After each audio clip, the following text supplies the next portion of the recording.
આ દુનિયામાં માણસ સિવાય દરેક વસ્તુ જેવી દેખાય છે એવી જ હોય છે, પણ માણસ ઘણીવાર બહારથી કંઈક દેખાય છે અને અંદરથી કંઈક બીજું હોય છે.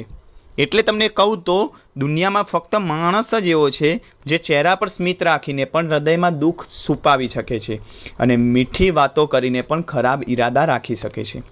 તમને અમુક ઉદાહરણ આપું મિત્રતાનું. જેમ કે દરેક સ્મિત કરનાર વ્યક્તિ મિત્ર નથી હોતી. કેટલાક લોકો સામે મીઠું બોલે છે પરંતુ પાછળથી વિશ્વાસ તોડી દે છે. તેથી મિત્રતા હંમેશા સ્વભાવ જોઈને કરવી, શબ્દો જોઈને નહીં. ઘણા લોકો પ્રેમનો દેખાવ કરે છે પરંતુ મુશ્કેલી આવે ત્યારે સૌથી પહેલાં સાથ છોડે છે. સાચો સંબંધ સમયની કસોટી પર ખરો ઉતરે છે. કેટલાક વેપારીઓ મીઠી વાતો કરીને ગ્રાહકને આકર્ષે છે પરંતુ ગુણવત્તામાં છેતરપિંડી કરે છે. સારો વેપારી બોલવાથી નહીં, ઈમાનદારીથી ઓળખાય છે. કંપનીમાં દરેક વ્યક્તિ હસીને વાત કરે એટલે બધા તમારા શુભેચ્છક હોય એવું નથી. તમારા કામ અને સફળતા સાચા લોકો ઓળખાવે છે. ફોટામાં દરેક ખુશ દેખાય છે પરંતુ દરેકનું જીવન ખરેખર ખુશ હોય એવું નથી. સોશિયલ મીડિયા જીવનનો એક નાનો ભાગ છે, આખી હકીકત નહીં. મોટું ઘર અને મોંઘી કાર જોઈને કોઈને સુખી ન માનવું. સાચું સુખ મનની શાંતિમાં છે. જે વિદ્યાર્થી શાંત રહે છે તે નબળો હોય એવું નથી. ઘણીવાર સૌથી શાંત વિદ્યાર્થી સૌથી મોટી સફળતા મેળવે છે. સફળ વ્યક્તિને જોઈને લોકો કહે છે કે તેનું નસીબ સારું છે, પરંતુ તેની પાછળની વર્ષોની મહેનત કોઈ જોતું નથી. દરેક હસતો પરિવાર અંદરથી ખુશ હોય એવું નથી. દરેક ઘરમાં પોતાની મુશ્કેલીઓ અલગ હોય છે. જે વ્યક્તિ ખૂબ આત્મવિશ્વાસથી વાત કરે છે તે અંદરથી ડરતો પણ હોઈ શકે છે. માણસનું હૃદય વાંચવું સહેલું નથી.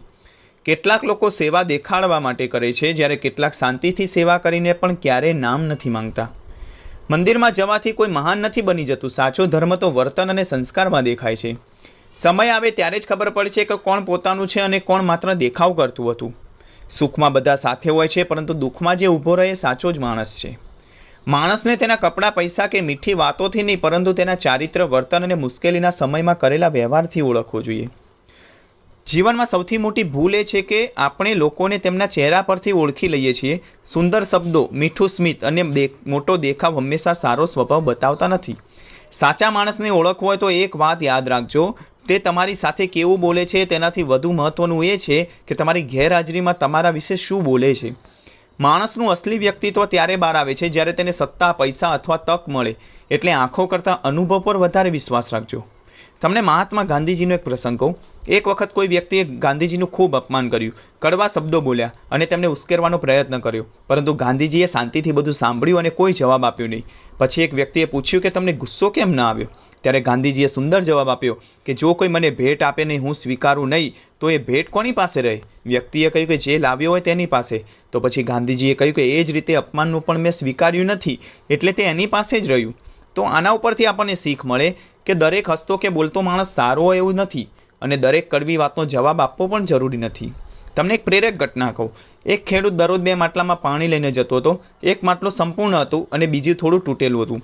તૂટેલું માટલું હંમેશા દુઃખી રહેતું કે હું અડધું પાણી જ પહોંચાડું છું. એક દિવસ ખેડૂતે કહ્યું કે તું રસ્તામાં પાણી ટપકાવતો હતો એટલે મેં ત્યાં ફૂલ વાવ્યા. આજે ફૂલોથી મારું ઘર સુંદર બને છે. તે દિવસે તૂટેલા માટલાને સમજાયું કે જે ખામી લાગે છે તે પણ કોઈના જીવનમાં સુંદરતા લાવી શકે છે. એટલે આના ઉપરથી આપણને શીખ મળે છે કે માણસને માત્ર બહારથી જોઈને ક્યારેય નિર્ણય ન લેવો.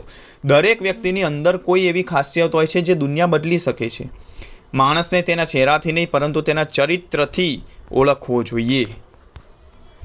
કારણ કે ચહેરો સમય સાથે બદલાય છે પરંતુ સારો સ્વભાવ આખી જિંદગી સુગંધ ફેલાવે છે.